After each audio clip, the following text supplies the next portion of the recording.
Manuela, bonjour. Bonjour. Vous êtes vacataire en culture générale à l'université. Oui. Et aujourd'hui, on va parler des épreuves du bac qui arrivent très rapidement. Donc avant de commencer, je vais vous laisser vous présenter donc votre parcours scolaire et votre parcours professionnel. Alors en fait, j'ai passé un bac ES en 98, option sciences économiques et sociales. Par la suite, j'ai fait des études d'histoire, une maîtrise d'histoire, de SS en archéologie patrimoine, donc en fait aujourd'hui c'est un master. Par la suite, j'ai fait aussi un peu d'histoire de l'art, du français langue étrangère, et aujourd'hui j'enseigne essentiellement la culture générale, du français et aussi de l'histoire.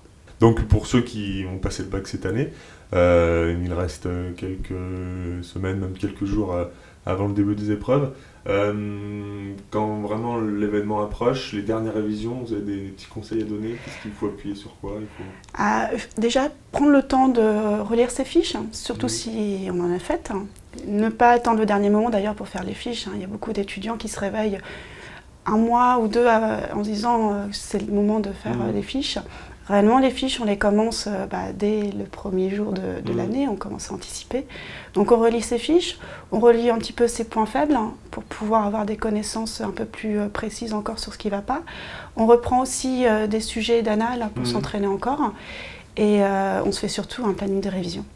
Justement, la veille d'une épreuve, est-ce qu'il est bien la veille au soir de revoir encore ses cours, où il faut vraiment lâcher tout et puis bon, se dire j'ai fait ce qu'il fallait? Les avis sont partagés sur le sujet. Moi, j'ai rarement révisé la veille, estimant que c'était plus le moment d'apprendre.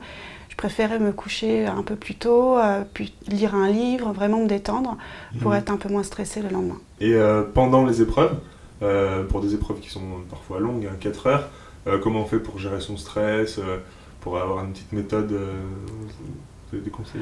Déjà, bien lire l'énoncé. Pas seulement lire, bien regarder les mots, bien voir s'il y a des mots qu'on ne comprend pas, essayer de les redéfinir, se souvenir des cours. Et on commence à travailler dès la première minute, on ne se dit pas on va attendre un quart d'heure, le temps de regarder les autres. C'est vraiment, on s'y met tout de suite, c'est tout de suite ou jamais, parce que plus on laisse le temps s'écouler, moins on a de temps finalement. Et jusqu'à la dernière minute, on ne sait jamais, on pourrait retrouver une petite information et surtout se garder un petit peu de temps pour relire la copie et corriger les fautes d'orthographe, vérifier si on n'est pas trompé dans une date, dans une définition. Donc du début à la fin, on travaille. Et puis pas oublier des petites choses qui sont importantes aussi, comme avoir sa montre, parce que des fois, il n'y a pas, pour gérer son temps, c'est difficile. La montre n'est pas de portable, puisque le portable n'est pas autorisé. Donc il faut investir dans une montre si on n'a pas de montre. Et puis une petite bouteille d'eau, et puis une barre de céréales aussi. Oui, bouteille d'eau, barre de céréales, petite compote en gourde. Voilà, on prévoit à manger, ça occupe aussi...